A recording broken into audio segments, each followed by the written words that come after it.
সুবহানাল্লাহ। টাকা লাগে? টাকা লাগে না? টাকা লাগে? তাহলে আমার ফারুক রাদিয়াল্লাহু তাআলা বলেন,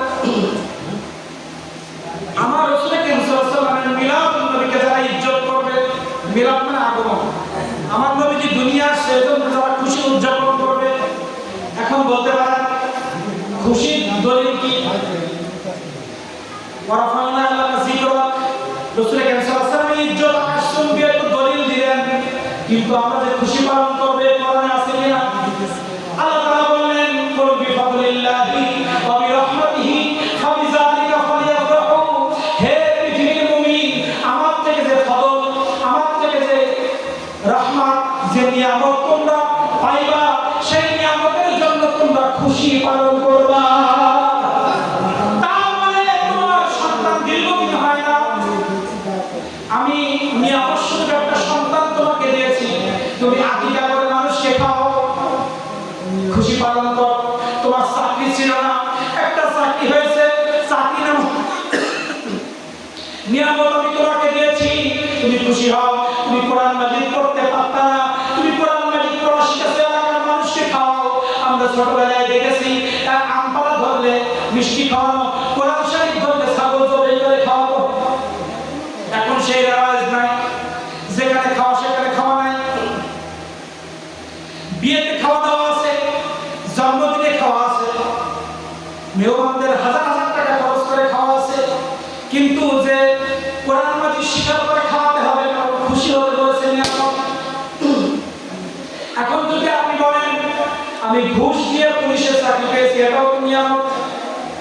পৃথিবীতে সব পদ নিয়ামত, কিন্তু ক্যাঙ্গের পদ পাইলেও নিয়ামত না।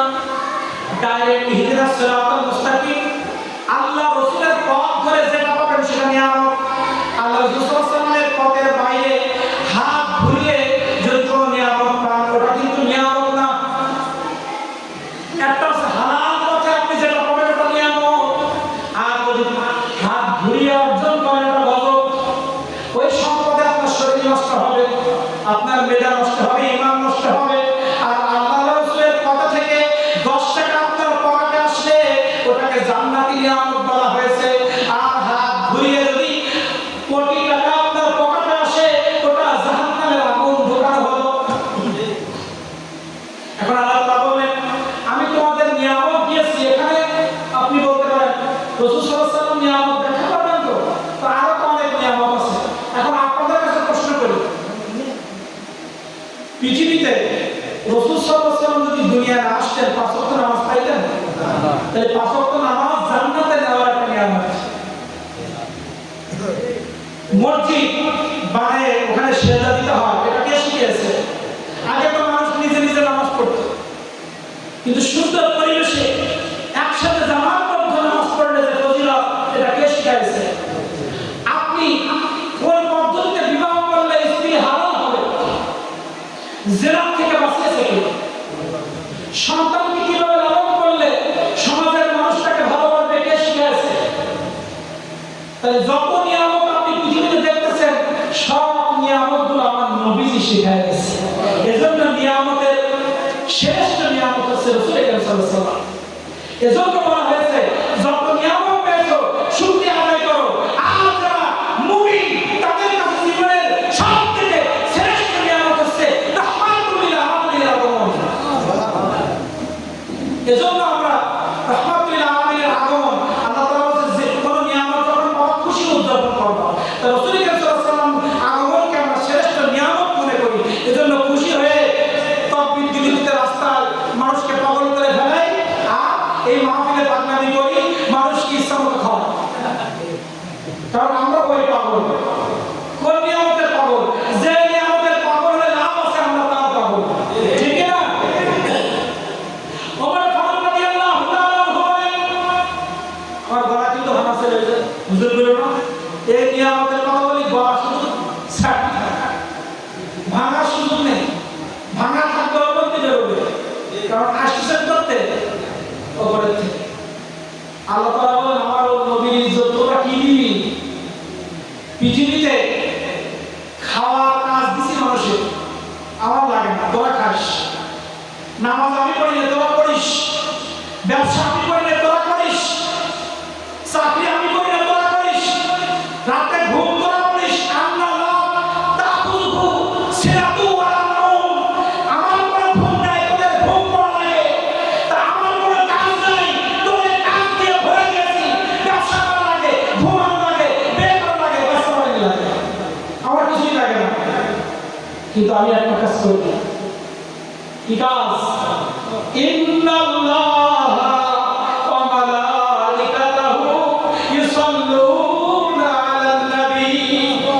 হে পৃথিবীর মানুষ, তোদের আমি কাজ দিয়ে পৃথিবীতে পাঠিয়েছি।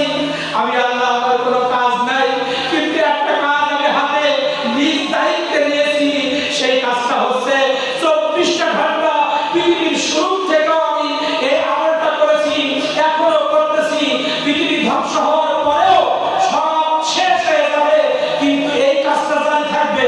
সেটা হচ্ছে আমার নবীর উপরে শান্তি বর্ষণ, আমার নবীর উপরে দুরূদ, আমার নবীকে ইজ্জত আমি আল্লাহ সবসময় নাযিল করতেছি, দিচ্ছি। তোরা কি ইজ্জত দিবি? আমি তো সবসময় নবী নবী করে পাবো। ইসলামে আলাদা নবী মুজারে সালাম অতীতে ছিল, এখন আছে, ভবিষ্যতে থাকবে। তার নাম মুজারে। তার নাম কি? সালাম, কন্টিনিউয়াস। আর এই কন্টিনিউয়াসটা পাস্ট, প্রেজেন্ট, ফিউচার।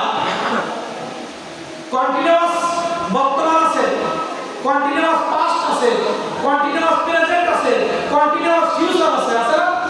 যারা ইংরেজি গ্রামার পড়েছেন, তো এই মুজারেটা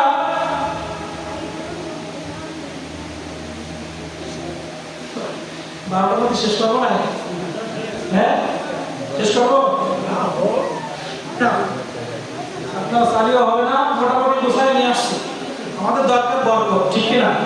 রাত জাগাও উদ্দেশ্য না, আমাদের উদ্দেশ্য আল্লাহর রহমত পাওয়া, ঠিক কিনা? আল্লাহ তাআলা বলছে, তোরা কি সম্মান করবি? আমি তো 24 ঘন্টা আমার নবীর প্রেম পাগল। তোরা যদি আমার মতো প্রেম করতে পারিস, লাভ হবে তোদের। প্রেম না করলে নবীর লাভ হয় না, শোনাই। তোরা প্রেম করলে তোদের লাভ হবে। কি লাভ? ওমর রাদিয়াল্লাহু তাআলা বললেন, প্রেম, রাসূলের প্রেমে যদি তুমি রাসূলের মিলাদুন নবীকে সম্মান করো, মাওলিদুন নবী সাল্লাল্লাহু আলাইহি ওয়াসাল্লাম, ফাকাদ আহইয়াল ইসলাম। সুবহানাল্লাহ। আরবি ব্যাখ্যা করবে, সুবহানাল্লাহ। বাংলা বলে সুবহানাল্লাহ বলা লাগবে। ওমর রাদিয়াল্লাহু তাআলা বলেন, আমার নবীজির মিলাদে, নবীজির আগমনে